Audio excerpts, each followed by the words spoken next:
कोटा क्षेत्र के किसान खरीफ की फसलों के लिए नहरी पानी की मांग को लेकर आंदोलनरत है, लेकिन सीएडी प्रशासन किसानों के धैर्य की परीक्षा ले रहा है। आज किसान प्रतिनिधियों ने आगामी आंदोलन की तैयारियों के लिए पत्रकार वार्ता की। पत्रकार वार्ता को संबोधित करते हुए युवा किसान नेता गिरिराज गौतम ने कहा कि सीएडी प्रशासन नहरों में आवश्यकता होने और किसानों की मांग पर पानी नहीं छोड़कर राजस्थान सरकार को बदनाम करने की कोशिश कर रहा है, क्योंकि किसान लगातार पानी मांग कर रहे हैं और सीएडी प्रशासन मूकदर्शक बना बैठा है। किसान अभी तक शांतिपूर्ण तरीके से आंदोलन कर रहे हैं, परंतु अगर किसानों को समय पर नहरी पानी नहीं मिला तो आंदोलन उग्र हो सकता है। निश्चित रूप से 2,50,000 हेक्टेयर में धान की फसल किसानों ने लगा दी है और लग रही है। और हम सब जानते हैं कि धान की फसल के लिए 24 घंटे पानी की आवश्यकता होती है। हम 3 महीने से प्रशासन को कह रहे हैं कि हमें 1 जुलाई से नहरी पानी की आवश्यकता होगी। पिछले वर्ष भी हमने किसानों ने संघर्ष किया, अनशन किया, तब सीएडी प्रशासन ने 17 जुलाई को पानी छोड़ा।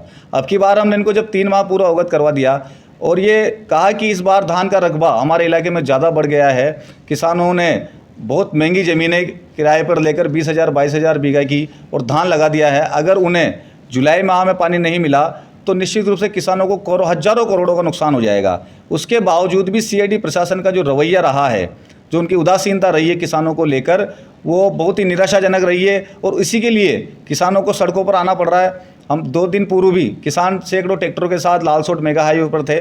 प्रशासन, जो पुलिस प्रशासन और अन्य प्रशासन है, उन्होंने वार्ता करवाने का प्रयास किया। 2 बार हमारी वार्ता हुई, लेकिन उनके पास कोई संतुष्टिपूर्ण जवाब नहीं था। वो गोल मोल बातें घुमाते रहे। एक भी तथ्य सीएडी प्रशासन के अधिकारियों के पास नहीं था जिसमें वो कह सके कि पानी नहीं छूट सकता। हमने कहा जब बारिश 15 अगस्त के बाद से बारिश का दौर ज़्यादा शुरू हो जाता है, 30 सितंबर तक पीक मानसून का समय होता है, हमारे सारे बांध भर जाते हैं और सारे बांध अभी भरे हुए हैं। उससे पूर्व अगर आप हमें अभी 1,000 से लेकर 1,500 क्यूसेक पानी एलएमसी और आरएमसी में देते हैं, हमारी नहरों में देते हैं, तो ये समय हमारे लिए बहुत महत्वपूर्ण है पानी का। इसी से भी हमारे धान की फसल बचेगी, क्योंकि जो हमारे भूमिगत जल स्तर है वो भी लगातार गिरता जा रहा है और जो बोरिंग और दूसरे संसाधनों से किसान लगातार पिछले वर्षों में खेती कर रहे हैं, पूरी मिट्टी हमारी बीमार हो चुकी है। उत्पादन का हमारा लगभग 25 से 30% उत्पादन का में फर्क पड़ जाता है। तो ऐसी परिस्थितियों में जब पानी हमारा, और ये सीएडी के कानून में लिखा हुआ है, जब सीएडी का गठन हुआ था कि किसानों को रबी और खरीफ की फसल के लिए नहरी पानी दिया जाएगा। इसीलिए मैं ये बात कह रहा हूँ कि सीएडी प्रशासन का ये रवैया राजस्थान सरकार को बदनाम करने के लिए उनको प्रयास किया जा रहा है कि किसान भड़के, किसान आंदोलन पर आए और कोई ऐसी घटना घटित हो जिससे पूरा प्रदेश बदनाम हो। लेकिन सरकार, आप प्रदर्शन कर रहे हैं, सरकार तक बात जारी होगी, फिर भी सरकार अधिकारियों पर एक्शन नहीं ले रही थी। क्या कमज़ोर है सरकार? मुझे लगता है, मैं ये नहीं कह सकता कमज़ोर है, मजबूत है। सरकार को इस बात का जहाँ तक है कि उन तक बात हमारी पहुँची होगी और हमें उम्मीद भी है कि सरकार कुछ ना कुछ, वो एक्शन नहीं ले रही ना। अभी आपने 8 तारीख को इन्होंने एक बड़ी बैठक दोबारा बुलाई है और उस 8 तारीख की बैठक में अगर ये नहरी पानी छोड़ने का निर्णय करते हैं, ऊपर से इनके पास कोई निर्देश आते हैं, हम 8 तारीख तक इंतजार कर रहे हैं। 8 तारीख को हमारे किसान वापस सीएडी पर आ रहे हैं, इनके निर्णय का इंतजार करेंगे और फिर सरकार हो चाहे सीएडी प्रशासन हो, किसान अपने अधिकारियों के लिए लड़ेगा। इनका निर्णय सुनने के बाद अगर नहर छोड़ने का निर्णय नहीं होता है तो फिर हम वहीं से बैराज कूच करने का निर्णय लेंगे और उससे बड़ा कोई हमें आंदोलन का निर्णय लेना होगा तो हम लेंगे, क्योंकि नहर का पानी किसानों के भविष्य का सवाल है। अगर ये पानी नहीं मिला तो हज़ारों करोड़ों का नुकसान कोटा बूंदी के किसानों को, केशवराय पाटन के किसानों को होने वाला है। जनप्रतिनिधि भी आपकी बात नहीं मान रहे? निश्चित रूप से ये बड़ा दुखद विषय है कि जिन जनप्रतिनिधियों ने, चुनाव लड़ने वाले प्रत्याशियों ने चुनाव के समय पे जब वहाँ जिनकी सभा हुई ग्रामीण इलाकों में, हर जगह ये वादा किया था कि हम खरीफ की फसल के लिए, धान की फसल के लिए आपको नहर का पानी दिलवाने का प्रयास करेंगे, दबाव बनाएंगे। लेकिन जब अब किसानों ने मांग शुरू की है तो कोई भी जनप्रतिनिधि अभी सामने नहीं आ रहा है। अगर वो सब मिलकर प्रशासन पर दबाव बनाते तो मुझे लगता है अब तक नहरों का पानी छूट गया होता।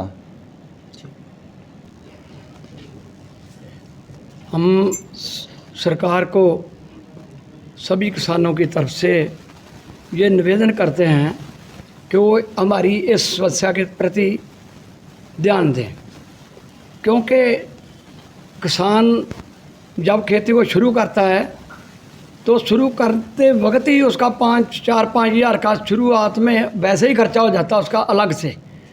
और जो ज़मीन वो लेता है किराए पर, उस ज़मीन का खर्चा तो अलग बात है। 2-5 हज़ार रुपये तो मामूली बात है, शुरुआत करने में ही उसके लग जाते हैं। और फिर अगर समय रहते उसको पानी नहीं मिलेगा तो फिर उसकी जो नुकसान हो जाएगा उस नुकसान होने के बाद में वो कहीं का भी नहीं रहेगा। इसलिए सरकार से बहुत विनम्रता साथ हम बेनती करते हैं कि वो इस हमारी समस्या की तरफ ध्यान दें, क्योंकि ये कोई राजनीति नहीं है, ये तो किसानों की बात है। और किसानों के साथ में और भी बहुत सारा काम जुड़ा हुआ है। जैसे अपने बूंदी ज़िले की राइस मिलें हैं, उसको चलाने वाले, फिर उसके ऊपर कर्मचारी हैं जो आगे काम करने वाले हैं, तो बहुत सारा लंबा चौड़ा ये सिलसिला होता है जिससे आगे काम चलते हैं। तो इससे के लिए किसान ही नहीं पलते और लोग भी बहुत सारे इसके साथ में जुड़े हैं। मंडियों में बहुत सारे लोग उसमें उनको भी काम मिलता है। तो ये किसानों की समस्या भी है और उन लोगों की समस्या भी है। आप देखो कि पहले सोयाबीन की फसल इस क्षेत्र में किया करते थे हम, तो उसको क्या हो गया कि धीरे धीरे वो फसल जो है वो एक दो पानी पड़ने के बाद में ही गलनी शुरू हो गई है, जहाँ उसका कोई ऐसा क्लाइमेट का फ़र्क पड़ गया है कि उसमें दाना जब आता है लास्ट में आकर के, तब वो बिल्कुल ही खर्चा पूरा क्या करना, कुछ भी नहीं मिलता उसमें। इसलिए जहाँ मजबूरी होगी किसानों की कि इस क्षेत्र में वो धान की फसल करेंगे तो ही वो अपने परिवार को पाल पाएंगे, और नहीं तो अन्यथा उनका बहुत बड़ा नुकसान हो सकता है। इसलिए इस तरफ पूरे ध्यान से काम किया जाए। सब जनप्रतिनिधियों को, सरकार को हम निवेदन करते हैं कि वो हमारी इस समस्या की तरफ ध्यान दें, क्योंकि नीचे वाला जो पानी है वो सभी खेतों में कारगर नहीं हो रहा। बहुत सारे